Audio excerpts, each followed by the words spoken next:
to the Nothing But a Number podcast. I'm delighted for this episode to be joined by Matt Bridger. Matt is a young entrepreneur and usually behind the camera as a very valued member of my team for the last 3 years. It was pointed out to me when I was talking about age and ageing that I hadn't got one very important perspective, which was that of young people. And all the work I've done in the last 4.5 years has involved listening to young people as well as people of my generation and all the generations in between. So I thought this was a shortcoming that I had to correct. So I'm delighted that Matt is going to hopefully give us, a general perspective about how you think young people are valued in society, and whether you think there's more that we can do intergenerationally. Thank you, Jo. Yeah, definitely. From my own point of view, growing up on a council estate is where I was born. Lived there for a number of years before then we moved, and the views that people and young people on the estate had then was Stanhope was called no hope at the time. If you lived on the estate, you went to the local school on the estate, you had no hope of going anywhere, and that was always the view of young people. If you lived there, I did go to the school there as well, and luckily did do quite well actually going forward, and hope that I'd be able to make a difference with young people from where I'm from. But I mean, young people I don't think they have the drive or I'd say it's probably the belief that they could accomplish anything. They're always seen as, where you're young, you're not going to do anything, you need to have the experience first before you can go on and achieve anything. And at the moment, they haven't got that belief in themselves. Mm-hmm. That's interesting. So how do you feel about, obviously, Sir Keir Starmer has announced that they think that young people should have the vote at 16. Do you think that's a good idea? No. Right. 16's too young. I think keep it at 18. Otherwise, if we start moving the vote down to 16, then we have to look at the legal age for everything. At the moment, there's still some things at 16, so you can get married with permission of parents, and other things, look at joining the army. But I think you have to have one age where that is the point that you then become an adult, and that's where you're not relying on your parents. And I think 16 is too young. There's a lot of people that 16 you're still quite naive, even at 17, and then from around about your 20s, that's when you start to get your sort of viewpoint on the world, and you've been through the school system, you've done college, etc., and you start to learn a bit more. And I think if we go down to 16, we're just not going to see. I don't think young people would actually vote, to be honest. They're not keen on voting. They're not engaged in the political system anyway at the moment. I go around to schools and you speak to young people, and they're just not. They don't care about politics anymore. It's everyone's as bad as each other. So I think bring it down to 16. You're not going to get anything as a gain, and we're just going to cause more issues through the whole system. We have to then look at changing everything then. But do you think that it's sad that young people aren't engaged in valuing kind of the importance of democracy, isn't it? And is there more the government can do in the curriculum, for instance, and helping to explain why it's really important that whenever they have the vote, whether it's 16 or 18, that it's really important to do that? I think there's a big issue in the education system. So we're not seeing a lot of it within the school system, but we're pushing a lot on maths, English, etc. We've lost the sort of home economics side of schools as well, and we need to bring that back into schooling, where it's we're teaching young people the skills that they need for the future and for the future workplace. So bringing in things like how to iron, how to do a washing machine. There's a lot of young people who don't know how to do those sort of things, but also then pushing. This is how you register to vote. A lot of people have never been taught how to vote. They've got no idea how to even register, and then they get into their early 20s, 30s, and going, well, I've never actually been and voted. What do I do? How do I actually do it? And that's something that we need to push at a younger age in the schools, ready to when they leave at 18. Then they're ready. they've got the skill sets, they then can go and vote, and they've got the skill sets for the future. Do you think there's a role for older generations in both the sort of education piece? I mean, I know there are schemes where older people going to schools and read, where reading is a challenge, that maybe, there should be a democracy task force or something like that, where people are encouraged to actually sort of share with their children and grandchildren the importance of I mean, sadly, I say they should be encouraged to share. I mean, clearly, looking at the voter percentages at this last election, there are more and more people who are choosing not to vote, and I do think that's a risk for democracy. So, what role do you think we might have for the older generations? Either directly with their own families or in volunteering to go into schools to deliver this piece? Well, I think we've already sort of got it in schools already. So you have things like the school councils, but that's only in certain schools. Not a lot of schools are doing it, and that needs to be pushed out. So getting young people doing school councils, learning about elections that way, and have taken a bit of responsibility. If they're given some responsibility for the school that they're in, they're going to be passionate about it, and then they learn that way. Mm-hmm. And we've got things like the UK Youth Parliament as well, and hopefully that'll be coming back once the British Youth Council sorted out. And I know a young chap who I saw just over the weekend. He had just been elected onto the Youth Parliament. So sadly, he hasn't been able to go on it fully yet because of the issues that have happened nationwide, and hopefully that'll be coming back and he'll be more involved in that. But I think we need to be pushing that more to young people and within the schools, that there is these schemes here. You can get involved. A lot of young people don't know about it. Same with the Duke of Edinburgh scheme. Young people just don't know about it, and that needs to be schooling's pushing it down to the students, and then also at home.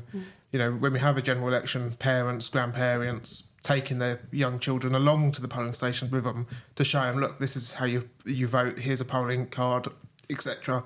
And I saw it on Thursday at the polling stations myself. There was a lot more young people actually there voting this time, which is the first I've ever seen. And a few people there bringing their young people with them going, this is how you vote. I was there doing some telling. And there's a lot more parents there showing their young people, this is how you vote, this is how you get involved. And we need to do a lot more of that. Well, that's really encouraging, and you're right. I mean, the need for kind of social awareness, things like the Duke of Edinburgh scheme is brilliant. But sometimes I think that there's a cost involved for schools to deliver that, and obviously, if there's a cost involved for parents and young people taking it up, then that can be a barrier for people from less advantaged backgrounds. It can be, but then you've got a lot of young people, parents, that can save over a period of time. But then I also think it comes down to entrepreneurs locally, so schools going out and actually speaking with the business community, with philanthropists, and actually engaging them and bringing them in the school to say, look, this is what we're doing as a school, we need your help. Because there are so many entrepreneurs across the UK, all in these towns, that would actually be willing to go into these schools, help, speak to the young people, give them either their time or even in some cases money to help these young people. And I think this is the issue. A lot of schools at the moment are very closed. If you, as an entrepreneur, want to go into the schools and speak to young people, you're stopped because of things like safeguarding and all that lot. And we need for schools to open up again, that we bring in these people with the knowledge to speak to the young people. I mean, I know from your backstory, you're very entrepreneurial. Tell us a little bit about Matt Bridger. From the day you decided that school wasn't quite working to where you joined my team. No, school wasn't for me. I hated school, and I've always had this entrepreneur mindset. From the age of about 13, wanted to do something else, and that was always, buy something, sell something, etc. Then starting up a website design business, building websites for people locally, and doing that whilst I was at school, and getting caught by the teachers going, "Why aren't you doing your work?" And for me, it was just, I just didn't engage with the schooling system. I wasn't being taught what I wanted to learn, and for me, the lessons being taught just didn't agree with me. I liked what I like. I liked the business studies, IT studies, and they're the two that I did really well in. The rest I just didn't want to engage with, and I just didn't like school. So for me, it was, how can I do something to better myself, but also better the local community at the same time? So I remember getting caught by one of the teachers at the time, and he went, "You won't achieve anything. Just stop this." And for me, that was I'd say it's a spark at that point where I went, sort of, F you, I'm going to show you something, I'm going to prove that I can do something. And then I went out and left at 16, went to college, did a few months and went, no, this isn't for me either. And that's where I then found where I wanted to get involved in, was a business hub in Folkestone that I then went in, took a space to set up a business, and then they realised, actually, hang on, he's got something. So I then became a director of that business, helped with my business part at the time there, turn it around, get it to full occupancy, increase the income on that one, and also set up a charity at the same time to help other people in sort of similar issues that I had. So I went out to the police crime commissioner at the time and said, "Can I have some money, please?" And I did an application, wrote it off to him. He didn't know how old I was, and had a letter back, "We'll give you £10,000 to start this up." Brilliant. Hadn't even got a bank account at that point. So went to the bank. Yeah, you can't have a bank account because you're under the age of 18, but you could be a company director at 16, but you're not allowed to run a business bank. So did it through a personal account, and that got shut down. So I had to go and find someone to be a company director for me and open the account to be able to get the money, and then went out to the community and found people with the skill sets to deliver the programme, which then took young people who had been picked up by either the police, were not in education, or were just, wanted something different, and found organisations and people who could deliver a scheme that taught young people how to set up a business, either get them into an apprenticeship or into college, and we had a 98% success rate on that. And we had mental health support come in as well for those who are struggling, and that was funded over 2 years. And then that's grown into a registered charity that's working across Kent now, doing a range of other things, helping young people still, doing a lot for the homeless, and that's just taken off, really. And you have your shoebox charity I still have my don't you? shoebox, yes. Yeah. So at the time then as well, I was walking down the high street in Folkestone. I'd moved from Ashford to Folkestone, and my walk from the office up to my house, I'd have to walk through the town centre, and I'd see the homeless every evening. And this was in the winter, cold, and I thought, hang on, there's something here. We need to do something to help them. There's no one helping them. And that's where I then came up with this idea of, well, if I can help them, let's get the community helping them. So went out to the community, literally a post on Facebook, help, and got people to get shoeboxes from the local shoe shop, went in there, and I literally just took as many as I could, and then people would come and collect the shoeboxes for me. They wrapped it up with wrapping paper and put essential items in there, so toothbrushes, etc. And then we went out throughout the winter period, handing these out to the homeless, and that's been going for 8 years now. That's amazing. And still continues to grow. Yeah. We do about 300 shoeboxes every year, and that will start in August, and then come about the 22nd of December, we stop taking them in, and then from about the 23rd, we are out right throughout Christmas. We spend our Christmas Day, Boxing Day out delivering them, and then also the first week of January as well. And then they go out to homeless shelters across Kent as well. So it's not just us, it's the shelters as well that are also handing them out for us. So what do you think, first triggered your interest in it and kind of dedication to well, I'd call it public service, because it is that kind of care for the community, but you also, I think, are a parish councillor. Parish councillor, and I've been interested in local politics from a very young, relatively, a very young age. What do you think triggered that interest?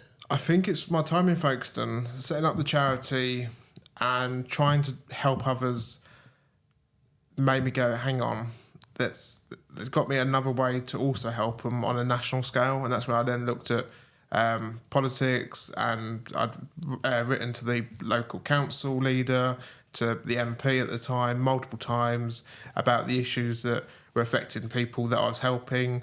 And I just thought, actually, hang on, there's got to be something I could do to push this at another level. And that's where I then looked at politics, joined the Conservative Party, got involved actively locally, and then stood for council in 2019 on the parish council and on the borough council. Didn't win the borough council, won the parish, and served for 2.5 years. And then just recently got onto a community council last year to further serve the community there, and hoping to stand again in the next couple of elections to try and help more people where I can.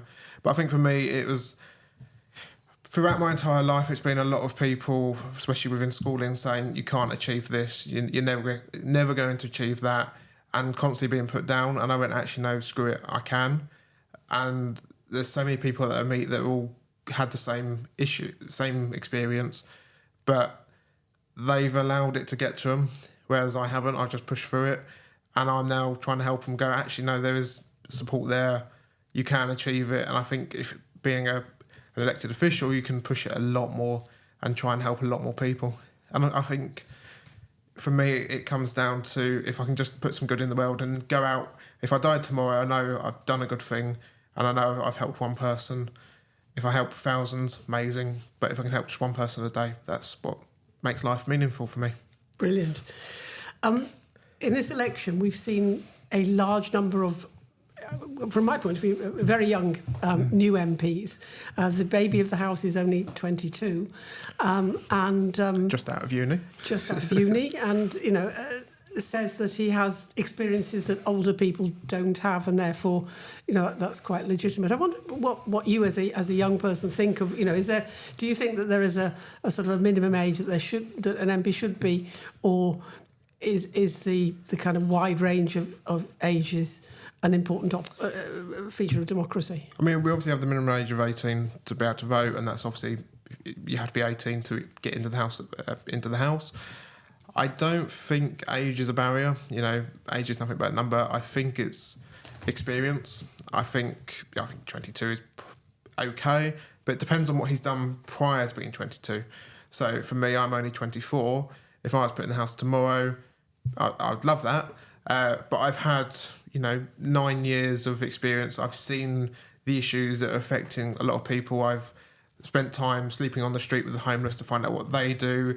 I've spent time with young people, spent time with old people. So I have this wide range of experience and knowledge over 8 to 9 years, whereas he may have just come out of uni, has not really got any knowledge at all about what really affects people.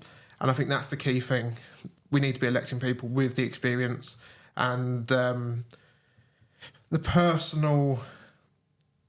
it's personal experience that they've felt the issues that affect local people, not just based on because they look great or age. It's, have they felt the same issues that the people that have elected them have had to experience? Mm-hmm. So, I mean, looking at the process of being selected to stand for Parliament, obviously we can only speak of the Conservative side of things, but I think, because obviously I fall at the other end of the spectrum. I was very lucky that I was selected at the age of 67. But I suspect that I was selected because they thought it was an unwinnable seat, and so it didn't matter who I was or how old I was. And it came as quite a shock when I won. If we look at the sort of average age, and well, not just the average, because it's the kind of cluster of people, clearly the age profile of MPs is not necessarily representative of... I think I did before, in the last Parliament, I looked and there were 3% of MPs were under 30 and 3% of MPs were over 70, and the rest were in the middle. But of those who are older MPs, a lot of them are older because they've been there a long time rather than coming in Yeah. at an older age. And people always joke that, well, you know, that's what the House of Lords is for. But the House of Lords is something quite different. You know, I think that there should be greater recognitions of the value of the whole spectrum of age in Parliament and also background. So, you know, going back to your youth, and you said that you were disaffected by education, and but family was important. I think your grandparents were important as well. So, you know, how much do you think you benefited from having older influences in your life? I think a lot. I mean, throughout my whole entrepreneurial journey, my granddad's always come along to everything where I could invite him. So every time I've gone to speak at an event or I've been able to go to something, I've always tried to take him along with me, or he's given me a lift, and then I've come off stage speaking about something, and he goes, "Actually, you could have changed it a bit there, and you should have said this." And I go, "Actually, hang on, yeah, write that down." And you know, we'll sit in the car and have chats about his time and what he's done, and I go, "Oh yeah, that's relevant to now as well." And that it's having those conversations, I think, are really helpful. And a lot of the organisations I go to as well are a lot more older people. So back when I was 14, I did a bit of work experience for an organisation called Rural Kent at the time, and I spent a week with them. They're all much older. Their organisation was very much helping older people in rural areas, and I got to listen to their stories, their journeys and their experiences and the issues that affected them, and that's always stayed with me. And I'll be able to use that throughout my entire life, going, well, I know about my generation, but I've also listened to theirs and gone, keep that in the back of my head at all times, that I know that if I go into something, I can help them with that because I know about that. And I've always got people there that I can ask for support and go, should I do this? Should I not? What do you think about this? And I think that's really key, especially for these young people coming into Parliament, is speaking to the older generation that are there and actually asking them for advice and support. Mm-hmm.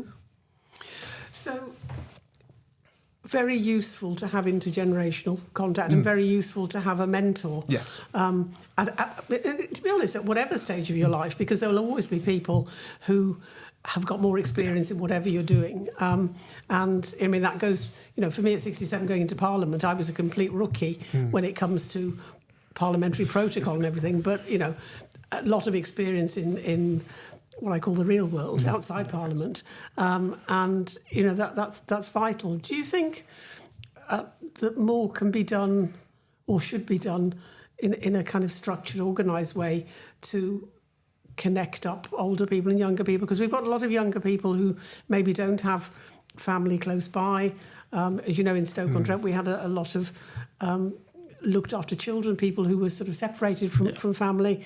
And quite often that also led to a lack of aspiration or a lack of opportunity and going down a path that they wouldn't necessarily have gone down if they'd had those kind of strong, you know, pieces of advice and people to steer them in the right direction.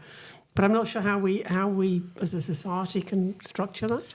No, I think it's definitely important. I mean, I read a news article, God, it would have been a couple of months ago, and it was getting younger people staying with older generations, so tackling loneliness. And we had people who were in their 20s staying with people who were in their 80s and helping make things like cups of tea and do a bit of laundry and stuff in turn for free rent.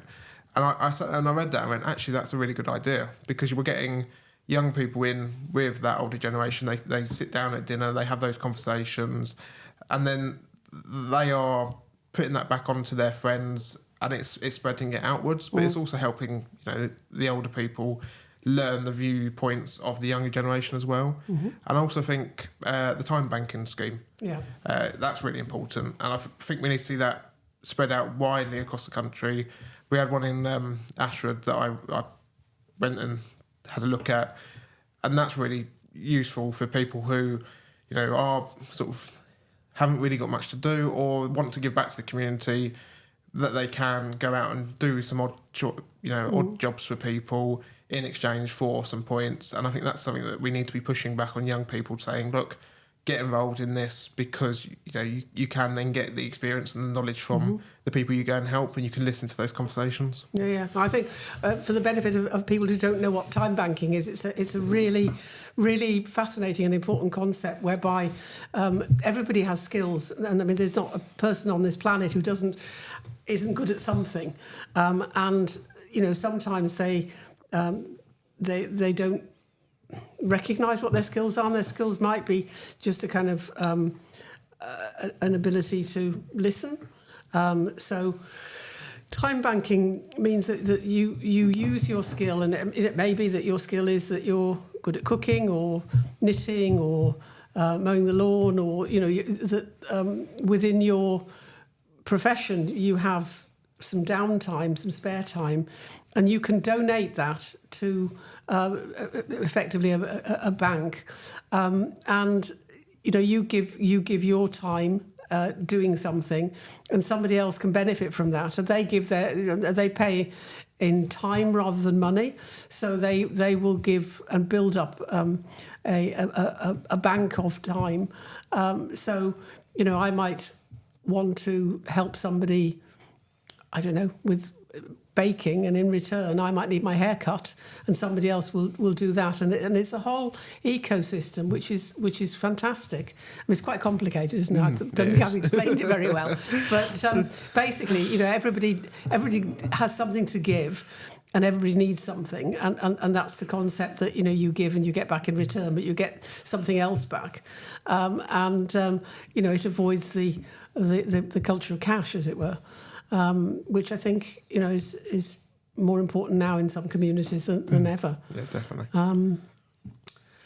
So, in your view, do you think that young people have a positive view of the older generation, or because there's some very negative language around, like bed blockers, and the baby boomers have, we're the kind of fortunate generation that have got all the money, and young people are really struggling, and and there's always like a kind of blame culture, as if the one led to the other, which I know that there are lots of pensioners that are struggling as well, and it's absolutely not based in fact, but. Is that something just that the press says about young people, or do you think that there's an element of truth in that? I think there's a little bit of truth, but I think a lot of it is the press and the headlines that they use. I mean, a lot of young people respect, the older generation, and that is always something that you're brought up. As you're getting older, you're always told, respect your elders. And I think that does resonate with a lot of young people. I think it's the press on things like the hospital with the bed blockers and stuff like that, because it's headlines that grab attention, and for them it's just getting views and getting the attention, and that's why they do it. But I think a lot of young people are very keen to help older people. There will be the odd one or two that isn't, but I think it's something that needs to be continued within parents down to their kids. You're listening to Nothing But a Number, the podcast that looks at age and ageing with a wide array of fabulous guests. We've got some brilliant guests coming in the next few weeks, and if you want to be notified when the next upload is, please subscribe and click the notification bell, and we'll tell you exactly what's coming next. So I love the idea about a young person living rent-free in somebody's house, because that will tackle the loneliness issue. I mean, I guess there's possibly a safeguarding issue. Yes, but probably not from a young person's point of view, because obviously from that you have to be 18 or over. It couldn't be anyone under the age of 18. Yeah, but it makes sense, and it tackles two problems in one. But it tackles the biggest issue when it comes to the housing crisis that we currently got. So with the house prices for sale are being extremely high. Where I am, house prices, the average house is around about 350 to, in some cases, 500,000, if not $1 million. So a lot of young people can't afford that. The renting sector at the moment in Ashford and across the country is high as well. And a lot of young people are still staying at home with their parents. We're seeing the biggest increase in that ever. And this would give them an opportunity to have some free rent, do a bit of chores in exchange for that and helping out. But it's also the conversations that they'll then have with the older people that they'll take back and they'll reflect on and keep. And then they'll pass it on to their friends and that spreads it out throughout the younger generation. That's lovely. I usually ask at this point what's on the bucket list, but at your age, I'm not sure you even thought about that far ahead of bucket list. But maybe let's say what's on the agenda for the next 10 to 20 years. Lots on the bucket list. Space would be one of them. I'd love to go up to space. They do some flights in the US where you can go up for 20 minutes and hover in the atmosphere and experience zero gravity. I'd love to do that. That'd be amazing. For me, I haven't really got much on the bucket list. It's just about doing good in the community. I look at every day as I might not be here tomorrow. I could end up going out from here and getting hit by a bus. Hopefully not. Touch wood. But for me, it's every day isn't guaranteed, and if I can go out knowing that I've helped even just one person every day, that's what means a lot for me. So the next 5-10 years, whether that's running for local office again, whether that's building a business or whatever it is that I'm doing, if I've helped people, that'll be the main thing. And throughout everything that I do, I'll be looking to help out a lot more people than I can. Fantastic. So thank you so much, Matt. It's been an absolute pleasure talking to you this afternoon.